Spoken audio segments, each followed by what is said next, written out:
이게 무슨 영화 같은 일입니까? 2012년에 경기도 안양시에서 네. 30대 여성이 모텔에서 새 아들, 8살, 5살, 3살 새 아들을 살해한 사건이 있었는데 그때 그 30대 여성이 바로 김태형 씨의 부인이었다. 세상에. 그 내용을 밝혔습니다. 김태형 씨 하면 여러분 김태형 씨가 누구지? 이름 긴가민가 들어본 것 같기도 하고 그러실 거예요. 먼저 이 꺼내기 힘들었던 이 10년 전 일을 정말로 어렵게 꺼내신 김태형 씨 얘기를 직접 들어보시고 이어가 보도록 하겠습니다. 좋은 엄마였어요. 제 기억으로 아이들한테 잘해주고 자기가 뭐 사치를 한다던가 뭐 그런 거 없이 아이들한테 정말 잘해줬어요. 조금 아이들을 대하는 게 조금 거칠어지고 짜증도 많이 내고 그건 제가 느꼈어요. 상당히 변했다. 변했다. 저한테는 아이들하고 콧바람 좀 쐬고 오겠다. 그러고 이제 아이들을 데리고 나가서 그러고 돌아오지 않은 거죠.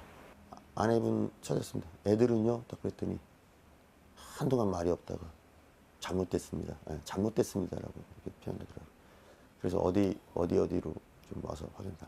근데 쎄하고 그러니까 어떤 감정이 드는 게 아니에요. 그건 뭐 안 당해본 사람은 그 말로 표현을 못 해요. 그냥 뭐 패닉이죠. 뭐 그냥 혼이 나가 있는 거죠. 그러니까 열흘을 아무것도 안 먹고 진짜 술만 먹었어요. 가슴 아픈 김태형 씨한테 정말 두 번 다시 기억하고 싶지 않은 일이지만 대체 그날 어떤 일이 허주연 변호사님이 있었던 겁니까? 저 사건 처음에 보도됐을 당시에도 굉장히 충격적이었고 또 우리한테 얼굴이 익숙한 배우한테 일어났던 일이라고 하니까 더 놀라웠었는데 당시에 이런 일이 있었습니다. 일단 김태형 씨 아내가 아들 셋을 데리고 외출을 하면서 문자 메시지를 남겼대요. 근데 뭐 특별한 내용은 없었고 애들하고 바람 쐬러 나왔다. 이따 밤에 갈 거니까 걱정 말고 식사하시라. 밤에 보자. 이렇게 얘기를 했는데 그 문자를 마지막으로 연락이 두절이 됐다고 세상에. 합니다. 아내랑 연락이 갑작스럽게 두절이 되니까 김태형 씨 당연히 경찰에 가출 신고를 했다고 하고요. 일주일 만에 경찰로부터 연락을 받았는데 경기도의 한 숙박업소에서 아내를 찾아내긴 했는데 새 아들이 이미 숨져 있는 상태였다 이렇게 연락을 받았다고 하고요. 당시 뉴스에서도 많이 보도가 됐었고 피해자가 이제 나흘 동안이나 시신 옆에 머무른 걸로 알려졌고요. 제가 방법을 좀 제가 너무 가슴 아파서 말씀은 못 드리겠고 모종의 방법으로 아이들을 이제 살해를 하고 이제 사인은 질식으로 알려지고 있고요. 이후에 이 피해자가 징역 20년을 선고받은 상태입니다. 생떼 같은 자식이라고 우리가 그런 표현을 합니다. 눈에 넣어도 아프지 않을 아이들이었겠죠. 그런데 하나도 아니고 셋을 한꺼번에 그것도 전혜연 평론가님 믿고 살았던 사랑하고 살았던 아내의 손에 이런 일을 당했어요. 지금도 몰라요. 그리고 그걸 정확히 수사기관에서도 정확히 밝혀내지 못했어요. 가식거리 좋잖아요. 생활비가 부족해서 극단적인 선택을 했다 뭐 이렇게. 그것만큼은 제가 못 견디겠더라고요 또. 그럼 거의 말을 안 했대요. 제가 면회를 갔어요. 저도 궁금하니까. 너무 황당하고 그래서. 근데 면회를 거절하더라고요. 그래서 이제 편지를 썼죠. 너는 지금 창살 안에 갇혀 있지만 아마 나는 창살 없는 감옥에서 너와 똑같은 형벌을 받아야 될 거다. 언론들이 추측성 보도 이랬다더라 생활고로 그랬을 거냐. 어떻게 이런 무책임한 기사를 쏟아낼 수 있어요? 예, 맞습니다. 사실 사람이 또 호기심의 동물이라고 하잖아요. 이게 왜 그랬을까 그랬을 때 뭐가 확인이 안 되면 자기가 그냥 나름으로 생각하는 걸 이유를 자꾸 끼워 넣기 시작을 하거든요. 그때 아내가 김태형 씨 모르게 금전적으로 뭐 채무가 있었을 것이다라는 의혹 보도가 하나 나왔는데 그것도 사실 확인된 건 아닌데 아하. 거기서 시작돼가지고 이건 사실 또 처음 보도는 아내가 채무를 있을 것이다라는 건데 이거를 김태형 씨가 생활비를 안 줬다. 그래서 생활고로 이어졌다라는 그냥 꼬리를 무는 얘기들을 했기 때문에 이거는 그냥 대중의 호기심이나 그냥 이런 거 아닐까 쉽게 던진 말에 유족들이 2번, 3번 상처를 입고 김태형 씨는 지금 유족으로서 아버지로서 가슴이 찢어지는 상처를 입었는데 사실 그 대중의 호기심에 의해서 피해를 당한 피해자이기도 한 겁니다. 그러니까요. 당시에 그런 추측성 보도를 했던 언론들은 반성해야 돼요.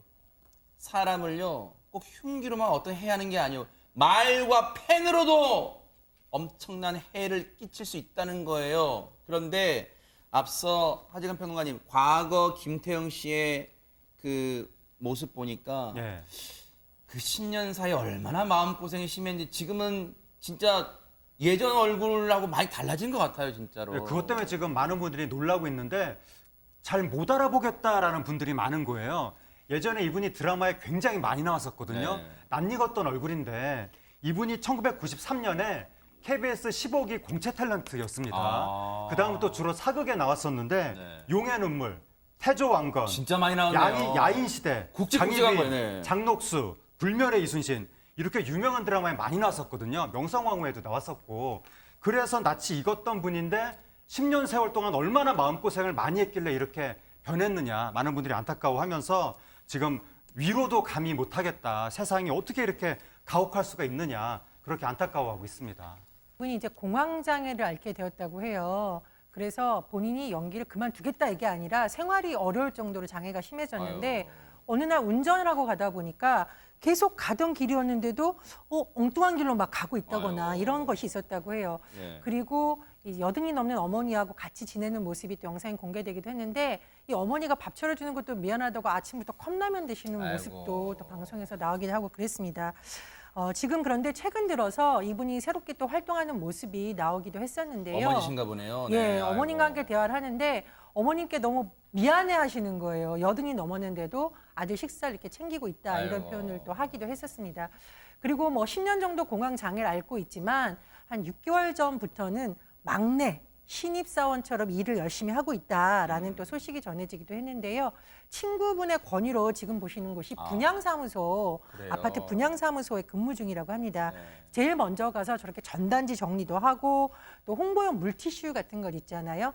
그런 거 챙겨서 열심히 길에서 나눠주시기도 하고 보시면 사무실 청소도 하고 쓰레기 수거하는 이런 잡무 같은 것도 마다하지 않고 또 열심히 새로운 생활을 하시고 있다고 합니다. 아이들과 헤어진 다음에 그때부터 이제 그립거나 써내요. 근데 한동안 이렇게 못 썼는데 딱 10년이 됐는데 10년 되는 날 그래도 뭐래도 좀 글이라도 남겨놓고 싶어서 한자 끄적거려 봅니다.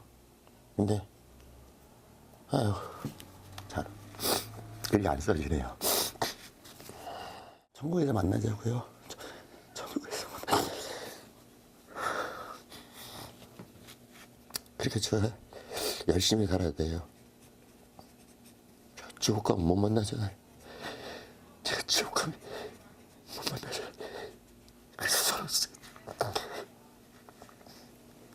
네. 새롭게 다시 나고 회개하고 또 회개하고 꼭 천국에서 다시 만나요. 저에 대한 다짐이기도 하죠.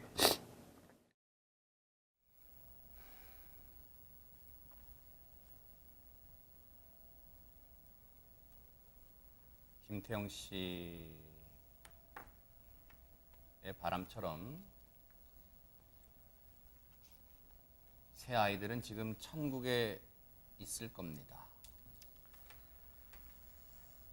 김태형 씨도 천국 가야 되잖아요. 그러면 지금부터라도 열심히 사시는 모습 아이들이 내려다보고 있을 거예요. 그러니까 천국에서 다시 만날 날을 기약하면서 열심히 살아내시기 바랍니다.